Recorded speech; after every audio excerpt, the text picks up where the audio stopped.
Today, Queen Elizabeth II is the head of state of the great nation of the Hebrew Covenant called Great Britain. Her genealogy chart, according to the College of Heralds in London, traces her blue bloodline back to Abraham, who many modern scholars believe to be the Egyptian pharaoh, Amenemhet I. By connecting 22 dots, the true Hebrew and royal Egyptian identity of Queen Elizabeth II comes into focus. Number 1. What is the stone of Jacob, a Hebrew patriarch, doing beneath the Queen's throne chair? Number 2. Why was the Queen crowned at her coronation ceremony on top of a symbolic Egyptian step pyramid? Number 3. The monarch's crown has 12 stones at the base, each representing the 12 Hebrew tribes. The 12 stones of the 12 tribes were also worn on the breastplate of Hebrew high priests in Canaan. Number 4. The Union Jack represents the reunion of the United Kingdom of the 12 tribes of Jacob, or Jacob. The Union Jack is red, white, and blue, the same colors as the 3 crowns of Egypt. Number 5. The royal scepter originates in ancient Egypt and was carried by the Egyptian god Amun and by Egyptian pharaohs, who called themselves the Son of God. The royal scepter is now carried by pharaonic descendant Queen Elizabeth II. Her scepter contains the world's largest cut diamond, called the Star of Africa.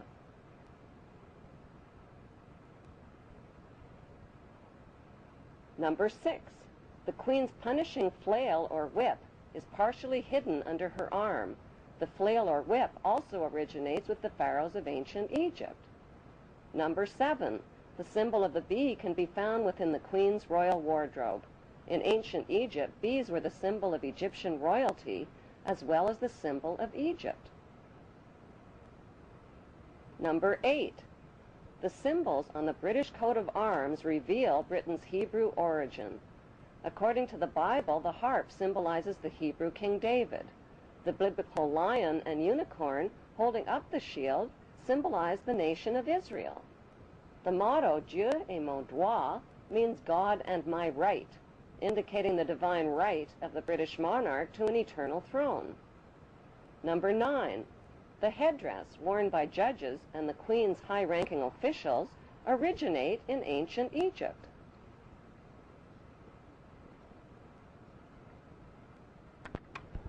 Number 10. Kilts, like the one worn by Prince Charles, originate with the Egyptian pharaohs who wore white kilts. Number 11. The hymn, Zadok the Priest, written by Handel, was performed at the Queen's coronation in 1952. Zadok the Priest was the biblical priest who anointed the Hebrew King Solomon while the people cried, "God save King Solomon! Long live King Solomon! May the king live forever!" God save Queen Elizabeth. Long live Queen Elizabeth. May the Queen live forever.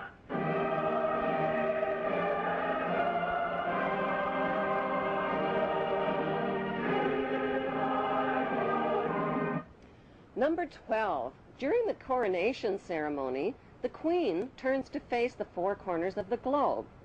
The orb carried by the Queen represents the globe over which the monarch rules. Number 13. The monarch's coronation gifts of a rod, bracelets, and a ring are a reenactment of the Bible story of the Hebrews, Judah, and Tamar.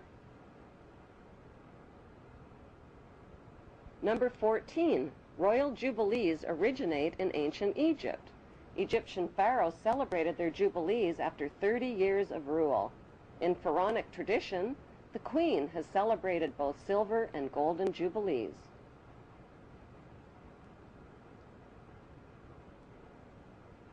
Number 15. Incest was practiced by ancient Egyptian royalty. Mothers married sons and brothers married sisters to keep the power and the money all in the family. Like their pharaonic ancestors, the British monarchy have a long history of incestuous inbreeding. Number 16. The corpses of deceased pharaohs were preserved and entombed beneath their pyramid temples. The corpses of 19 deceased British monarchs are also preserved in marble tomb slabs beneath the modern-day temple called Westminster Abbey.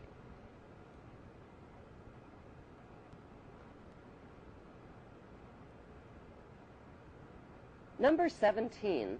The ancient pharaohs advertised their power with their image on coins and stone monuments. The power of the queen worldwide is advertised with her image printed on more coins and stamps than any other head of state in history.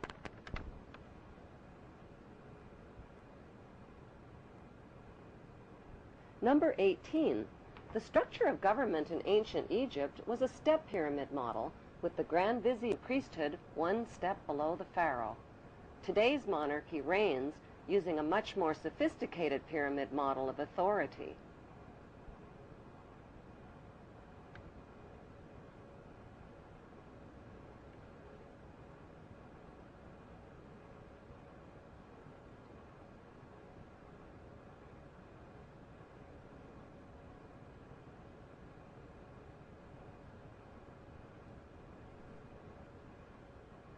Number 19.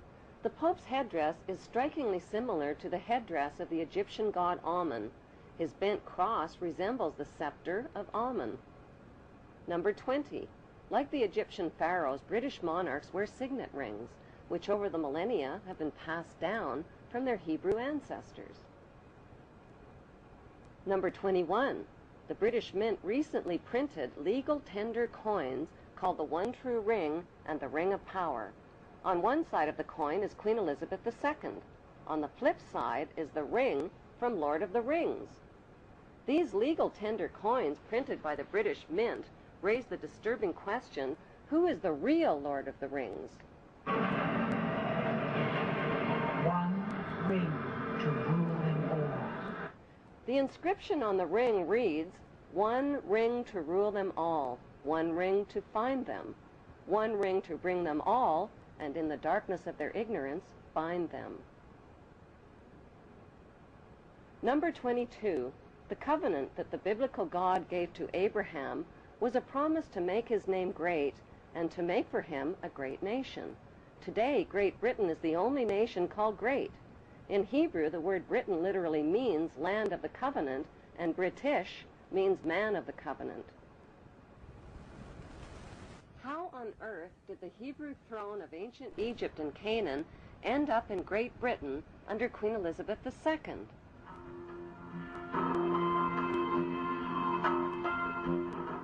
Historically, a series of powerful invaders, the Philistines, Assyrians, Babylonians, and Persians, conquered the land of Canaan, which the Hebrews called Israel.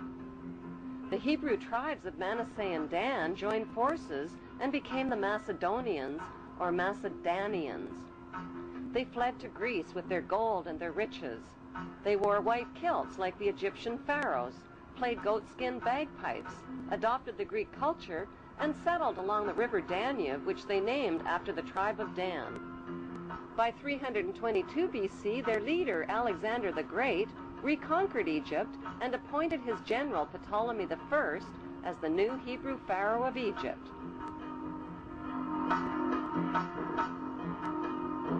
Cleopatra was the last in a succession of Hebrew Ptolemy kings. Although Cleopatra is considered to be the last of the Egyptian pharaohs, author Ralph Ellis claims that Jesus was the last of the Hebrew pharaohs of Egypt. Jesus, a pharaoh? How is that possible? The historical facts show that the last pharaoh of Egypt was Ptolemy XV, who was nicknamed Caesarion or Little Caesar. Born in 47 BC, Caesarion was the son of two of the most famous parents in world history, Roman ruler Julius Caesar and Egyptian pharaoh Cleopatra. When Caesarion's mother, Cleopatra, proclaimed herself to be the reincarnation of the virgin goddess Isis, Caesarion became the son of a virgin mother goddess. When Caesarion's father, Julius Caesar, was elevated to the status of God by the Roman Senate, Caesarion was recognized as the son of God and heir to God's kingdom, the Roman Empire. Caesarion was also recognized as the son of God in Egypt after his mother named him co-ruling pharaoh of Egypt. Cleopatra declared Caesarion to be the king of kings at the age of 13 during the Donations of Alexandria ceremony in 34 BC.